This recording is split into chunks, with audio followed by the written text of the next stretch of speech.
This past week has been about realizing that not everything needs to happen immediately. It's also been about realizing that growth sometimes looks like finally letting go of the old version of yourself. There's also been lessons in leadership, whether that's leadership of others or of self, and being reminded that actually leadership is about the follow through. There's been a wardrobe clear out, surprising reflections coming from that, and a piece around remembering that like sometimes the best thing and the best strategy is to just pause, babe. Just take a moment, pause, don't panic. I'm Ramat Tijani. This is the Weekly Unfold, a space where I can share the asks, the reminders, the lessons, also the gratitude and thanks that shape how I am growing through this life. One step at a time. Let's get into it.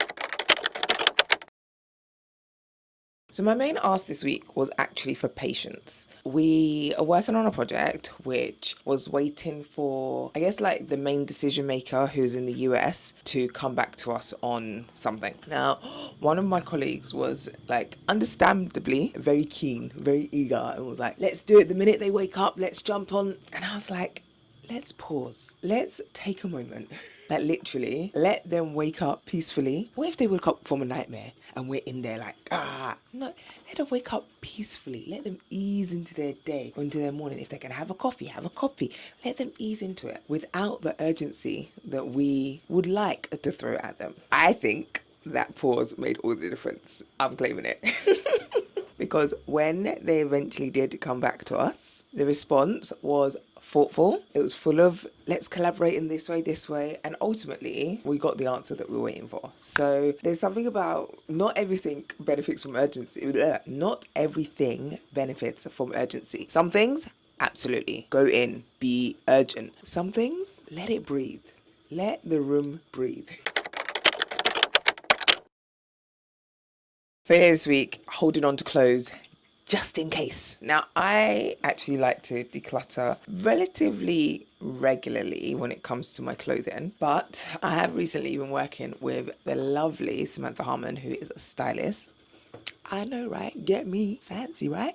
But we're working with her, and this past week she came round and we were going through my wardrobe, and in the session I kind of forced myself to actually try things on rather than attaching emotional stories to the things, whatever the things were. And yeah, some of the things that I've been keeping, they don't even look like me anymore. Like, they don't even suit my style anymore. I put this one particular dress on. I put it on and I was like, oh, hell no. I was going to ask Samantha for her opinion and I was like, I don't even need your opinion on this one. It's a hell no.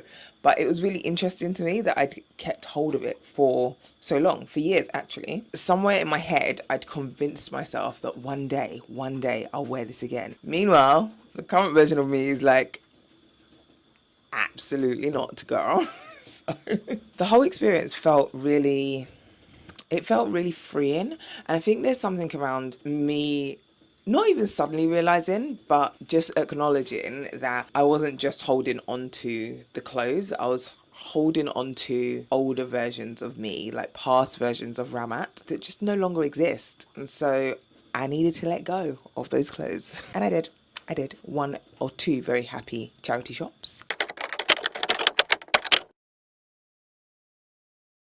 There is often a little bit more left in the tank. This past week reminded me that when you think you're done, sometimes there's a tiny bit more available to you to take and to run with. And sometimes finishing strong actually matters. So you've got to reach for that tiny bit that's left. Now, for those of you that have been watching for a while, you know that I have been taking part in this amazing boxing program called Fight Forward.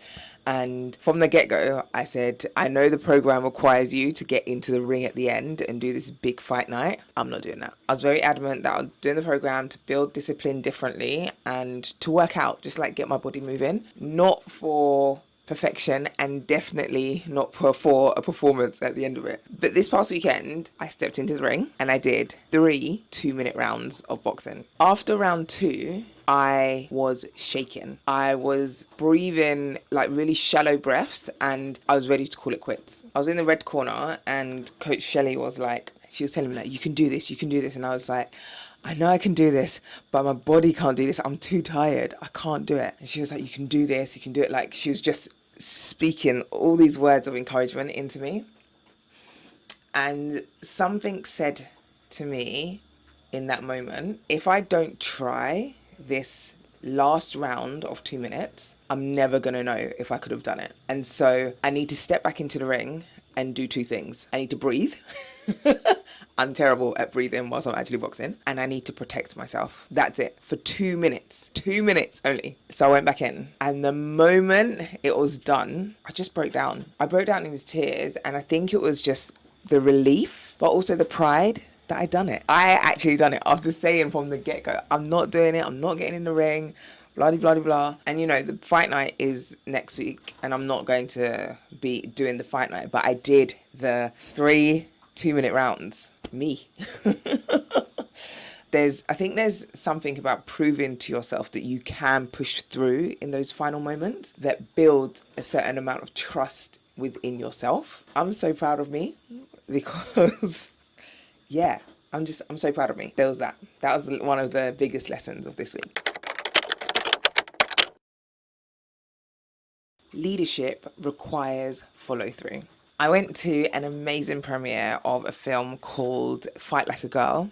It follows one woman's journey into boxing based in the Congo. And one of the lines that hit me the hardest was, you can think you're a leader all you want, but if no one is following you, you're simply taking a walk. Now, in context, the boxing coach was talking to another coach about leading the other boxers through the training and through this journey. But on reflection, I thought it was such a beautifully worded sentence in relation to leading others, but also in relation to leading oneself. So I was thinking about, what does this mean when, like, in the context of self-leadership? How have I gone about leading myself? Because it's easy to say you're going to do something. It's easy to talk about the goals, talk about your dreams, talk about your intentions, but are you actually following through on the things that you say you want for yourself? And sometimes, if I'm being honest, I'm not.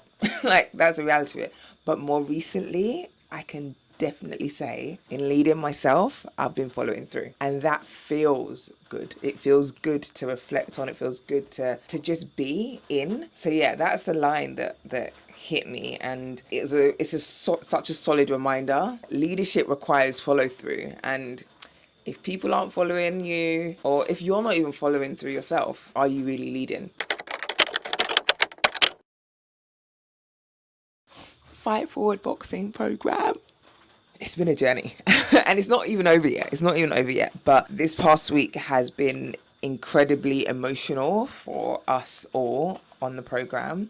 It's, as I mentioned earlier, I cried like a baby for like a good minute and a half, 2 minutes after I did the boxing, the sparring session essentially that I did in the ring. And I don't think I expected it to impact me the way that it has genuinely done so. It's been a physical thing, it's been a mental thing, it's been an emotional thing, and there's such beauty in this journey, and I think I'm still very much on my own confidence journey in certain areas and aspects of life. But the past couple of months that we've been on this program, they've shifted me in ways that I can't even describe. So yeah, I'm feeling super grateful to Leslie, who runs the program, to the other coaches, Coach Shelley, Coach Lisa, and then just the women that are on this program. Every so often we hear like snippets of each other's stories, and it's just a reminder of how beautiful we all are. And yeah, all right, I'm not going to get emotional about it, but I'm not going to get any more emotional about it. It's been beautiful. And yeah, friends for life, 100%. Having Mark back. Now, Mark is a colleague, but he has become so much more than a colleague over the last however many years that I've known him. He's just returned from paternity leave. And I've said it before here, but I will say it again, and I'll continue to say it. Everybody deserves a Mark in their life. Someone who is grounded, who is supportive, who is knowledgeable, who is reliable, who consistently encourages. I feel privileged that he has become so much more than a colleague over time, and he's become a really, really good friend. And truly, we were talking about leadership and follow through. One of the best examples of leadership I've experienced. And he's never actually even managed me. We've just been like colleagues, top notch. Yeah, so super grateful and thankful that Mark is back.